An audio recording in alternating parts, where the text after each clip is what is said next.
Alright, guys, so today I'd like to talk about something I've never talked before on YouTube in such great detail. It's about something from the past, and as you may have seen in one of my previous videos, I'm not a person who talks a lot about the past.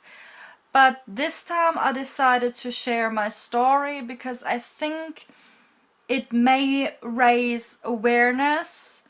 It may help people who are in a similar situation as I used to be. And it just feels good to talk about it, because I've been quiet about this for a long time. Alright, I get to the point now. Believe it or not, I look healthy now. You would never associate anorexia with me. But 12 years ago, I was a completely different person to who I am now. I used to be anorexic. I didn't admit it at the time because I thought I was alright. Okay, let me start in the beginning so that you understand where I'm coming from. Alright?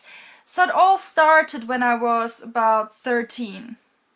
I was going through puberty and oh yeah, I'm nearly 30 now, by the way, so just so you see, I have no problem talking about how old I am, but just so you see the development of where it started and what happened throughout the years. So it started all when I was about 13 years old, and I was always, for some reason, not so much now anymore, but back then as a teenager I was very sensitive to certain comments.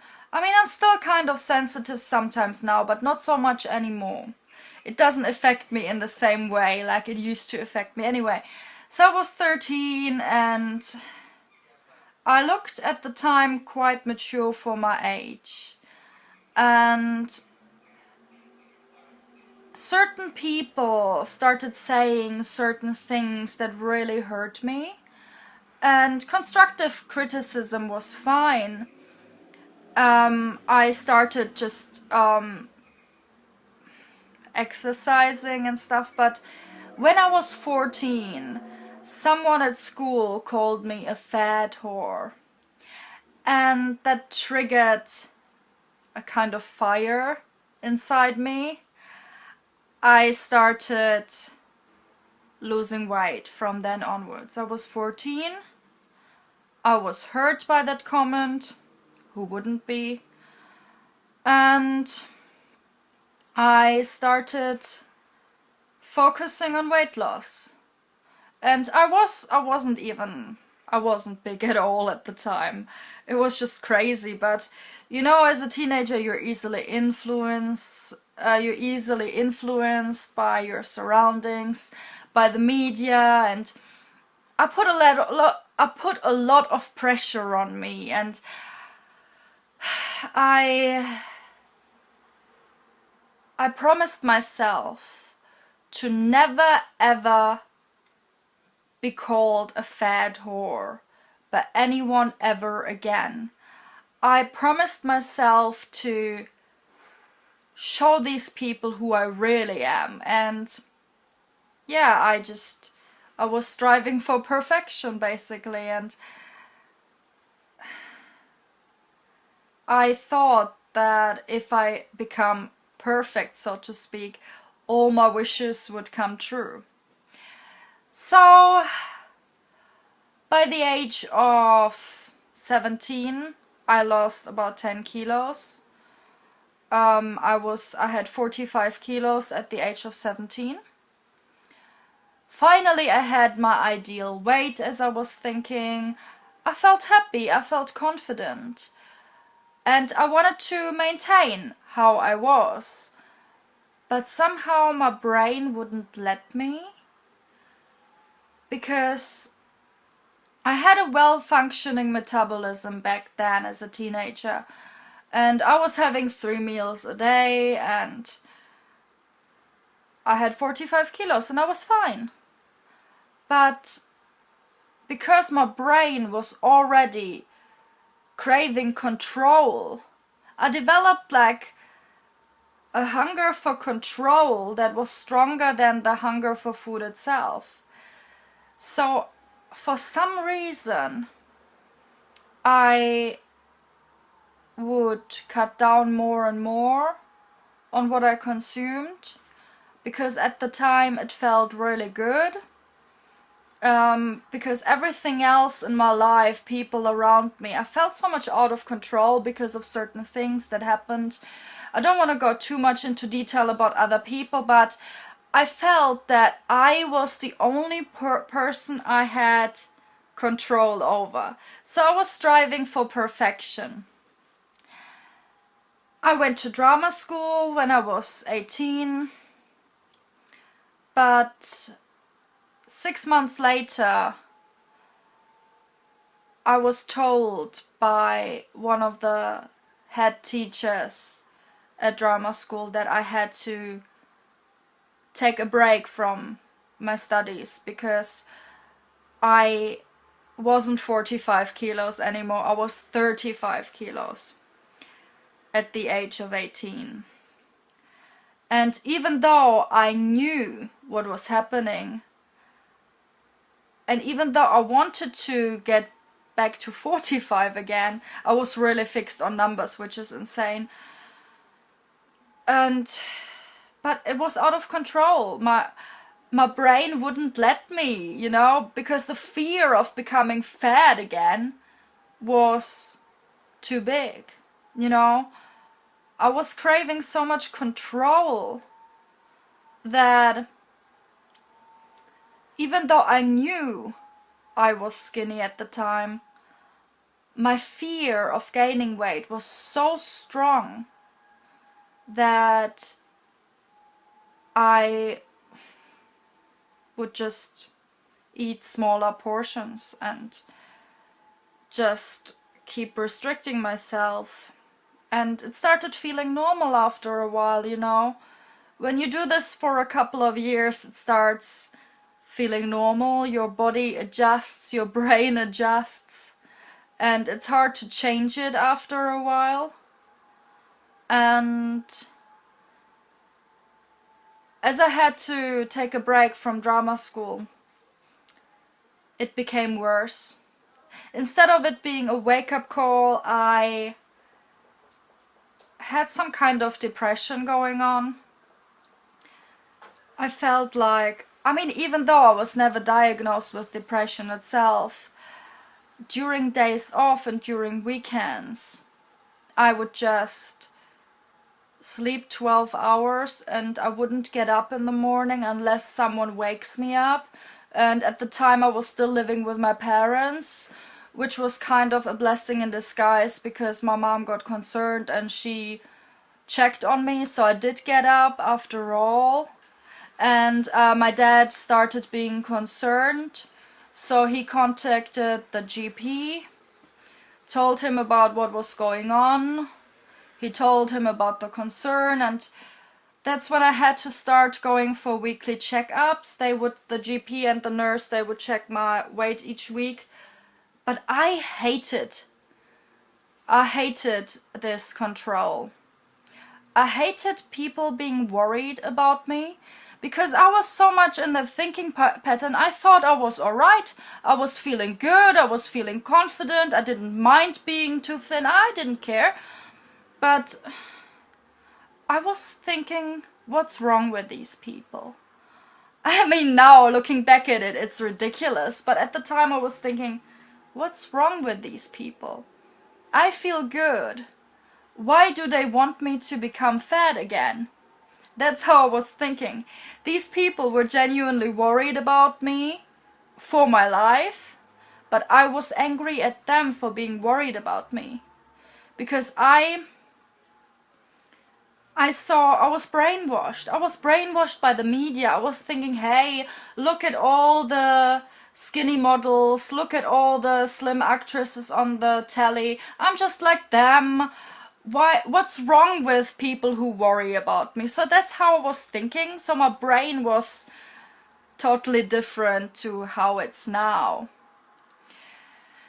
Anyway, I felt controlled. I had to go to these checkups, and to make sure they would leave me alone before each weight checkup at the GP, I would drink a lot of water to fake extra weight. I know it's sick, but you know, when you're in that mindset, you come up with the silliest of tricks to get away with it, you know, because I've been threatened with hospital. I've been threatened with, you know, not threatened, but they said if I don't gain weight, they would put me into hospital, they would have to, and they told me all kind of horror stories, and I wouldn't believe them because I felt good. I felt confident because I wasn't fat. You know, that's how my brain was fucked up. But this is just me criticizing myself, how I used to think. One day in 2006, it was June 2006, I went to one of those checkups again, and the GP decided we have to do some blood tests, we have to monitor you. You have to go to hospital for 2 weeks. And I was like, what's wrong with these people? I feel good. I'm not fainting. I feel alright, you know. But my mom took me to hospital following the doctor's orders. And I had to be in hospital for 2 weeks. And there I was kind of adjusting my own habits with what they were giving me, and I would reject more than half what they were giving me food-wise. Anyway, I would sneak out for walks in the afternoon through the hospital. I was feeling good, but I just felt out of control because I hated people controlling me. After 2 weeks, I was released from hospital, even though my blood levels were really bad. My behavior was fairly normal. And they kept checking my weight every day at hospital, and I hated it. I just wanted to do acting and singing, what I do now, you know, but people wouldn't let me because of how I looked. And instead of seeing what's going on, I hated them because I thought they would not want me to be successful or whatever. I was brainwashed. I don't know. So fast forward 8 months later, my life at home continued. I went to study in my hometown just to have something to do, but what I really wanted to do is go back to drama school, but they wouldn't let me because I wasn't healthy enough. I wasn't looking healthy enough. So I kept losing until one day in February 2007, when I had to go to the weekly checkup again at the GP. By the time I was 19, I had 32 kilos and I was skin and bones. And looking back at it, it doesn't seem real, but it didn't even seem real at the time. I would see myself in the mirror and I'm just thinking, what's going on? I would see the numbers on the scales, but I wasn't able to change it anymore. What you need to understand is with anorexics, once they are in that thinking pattern, it's different for each individual, but in my case, I was craving control. I wanted to be perfect, and I wanted to, as I said earlier, I was so scared of becoming even, I was scared of gaining weight. And even though I knew I was not healthy, it was very difficult for me to get out of that pattern. So on that day when I was at the GP and the number showed 32, even though I did have my trick with plenty of water before, it didn't help anymore. Anyway, the GP said to me, you have to do therapy now. This is life-threatening. Do you know that your heart could fail? If you don't go voluntarily, we will have to force you, because you've starved all your muscles away and the only muscle left is your heart. I was shocked, but I was also angry, because I was thinking, how dare they, why would they do this to me? What's wrong with this world? I didn't understand any of this, but I also knew I couldn't, I knew deep down inside, I knew something had to change, because I actually during the night I started feeling pain, physical pain where my heart is, and the hunger feeling became so normal, and my brain was, you know, it was all just, I felt numb. But I felt alright. I wasn't fainting, I had energy. That's the strange thing, I still had tons of energy. And because I had tons of energy, I believed I could carry on. But my mom obeyed the doctor's orders, and I didn't want to be forced, so she drove me to the clinic. And there it was hell. I hated it.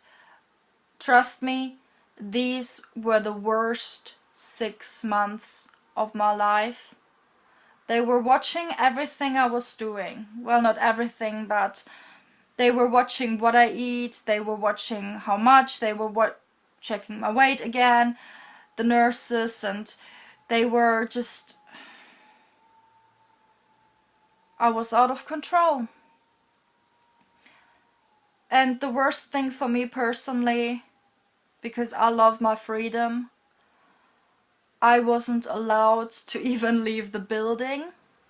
For 1 month, I wasn't allowed to leave the building. So I was, as soon as I arrived at the clinic in my room, I locked myself in the bathroom, and literally for 1 hour or even longer I cried my eyeballs out. At the time it felt like my life had ended. Strange, I know, but eventually I had to accept it and tag along. And after a month I was allowed to go outside again, but I wasn't allowed to leave the clinic's premises without someone accompanying me, so I wasn't allowed to go anywhere on my own for quite a while. So what I would do in the afternoons, I would exercise in the room, I would walk around, I was restless, but also I would sleep a lot, you know, I slept a lot during that time. I had that kind of it was a bit like depression as well. Like I wouldn't get up in the morning, I would stay in bed till midday, and often I would only get up if someone checks on me. Because I really, at the time, I was feeling like this world doesn't need me anymore. And eventually, cutting it short, this video is getting really long. 6 months later, in end of July 2007, on my 20th birthday, I had 40 kilos, which is still quite low, but it was a progress. I was released, and I was, on the same day, I was accepted back to drama school again, which I went to for the next 3 years. And that was one of the best times of my life. And yeah, then I started recovering. I started recovering because I started doing what I love.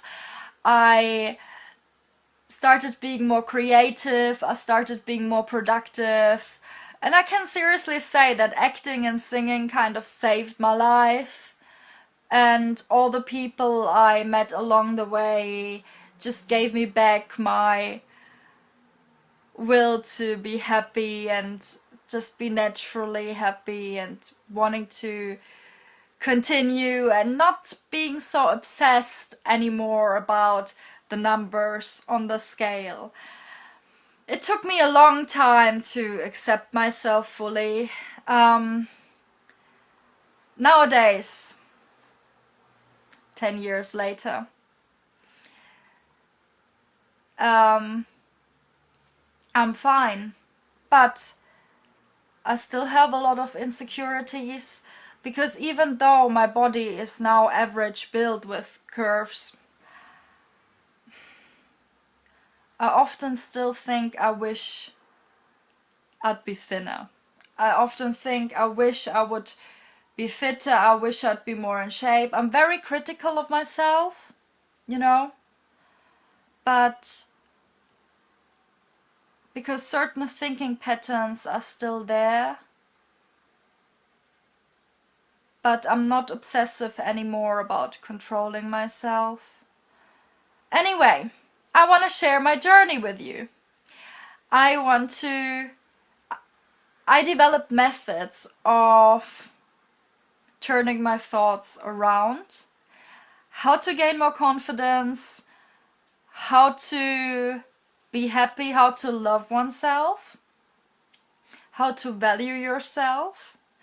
And I'm gonna do more videos on that subject, on my journey, how I actually learn to cope, how I'm regaining my confidence, and how I am just kicking away all the limiting beliefs. Because sometimes, on some days, I wake up and I feel super confident, but on other days, especially when I have lack of sleep, or when I'm, when I'm stressed, sometimes, when you have negative thoughts creeping in, and then one negative thought joins the other, and then you start really talking down on yourself.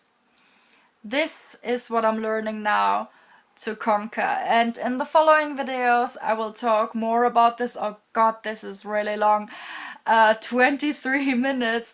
I hope you managed to watch all of this. I hope my story made sense, and yeah, I'm just saying, people, love yourself, value yourself unconditionally, because how can you? Life is too short. We're meant to be happy. Our purpose in life is to be happy. It's simple, And how can anyone else love you if you don't love yourself? So this is something to work on, and I hope to see you guys soon.